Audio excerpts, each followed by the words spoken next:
Bienvenue sur Worms Rumble.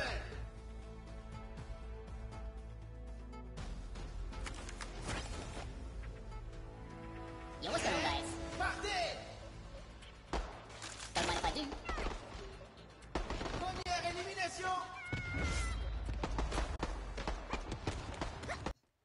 Bonjour à toutes et bonjour à tous, on va parler aujourd'hui d'un autre jeu PS5, un jeu qui est sorti le 1er décembre, donc il est encore tout récent.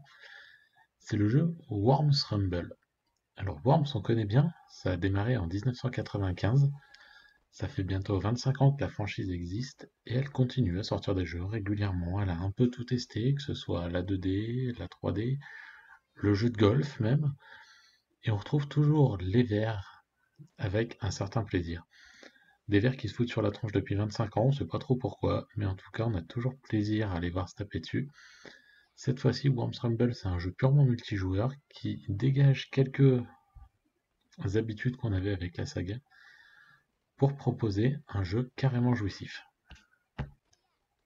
Donc le jeu est toujours édité et développé par Team 17, et cette fois-ci il va donc mettre en avant des affrontements entre 20 à 30 joueurs sur diverses maps. Alors malheureusement on retombe toujours un peu sur les mêmes et c'est un peu dommage. Mais pour le reste, on a vraiment des maps qui sont intéressantes qu'il faudra savoir apprendre par cœur et dans lesquelles on va diriger nos vers qui peuvent sauter, rouler, tirer. Donc des fonctions assez simples. Ils vont pouvoir monter dans des ascenseurs, vous trouver des passages secrets sur des maps. Les passages secrets étant cachés, mais on finit aussi assez rapidement par les connaître. Et ça va leur permettre de trouver des armes et donc de s'affronter. Il faudra que le joueur connaisse bien les armes et les cartes pour s'en sortir au mieux. Sinon, on a un jeu relativement classique dans lequel chaque joueur s'affronte. C'est un peu bordélique par moment, mais il faut reconnaître que c'est simple à prendre en main, que c'est accessible, et qu'en même temps, le fait de jouer de plus en plus souvent va vraiment donner l'impression de progresser dans le jeu. Et ceci pour une seule bonne raison, c'est qu'en plus de commencer à connaître les armes, on va avoir la possibilité de personnaliser son verre.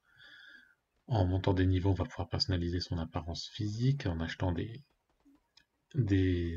divers costumes, divers bonus esthétiques, ce qu'on peut également faire pour les armes ou pour le son du jeu. Alors pour chaque partie, on n'aura pas grand chose, on a une arme de poing et une arme de lancer. C'est à peu près tout, on se contente d'avancer, de tirer sur tout le monde. C'est un joli bordel, un joli défouloir. C'est pas un jeu ultra beau, mais ça tient la route graphiquement, la bande son est bonne. Et en termes de durée de vie, il y a des dizaines d'heures de jeu si vous vous prenez au jeu. Et ça a été mon cas, je m'attendais pas à y jouer bien longtemps et finalement j'ai passé un petit moment dessus où j'ai pris un vrai plaisir à dézinguer du verre.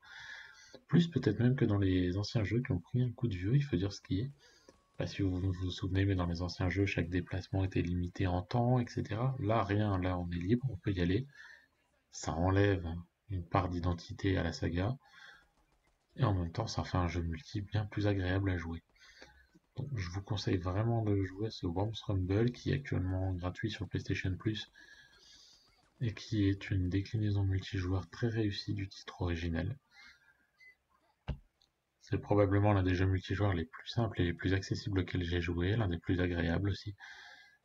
Donc jetez-y un œil et si vous y avez joué, n'hésitez pas à laisser un commentaire avec votre avis sous la vidéo si vous n'y avez pas joué également.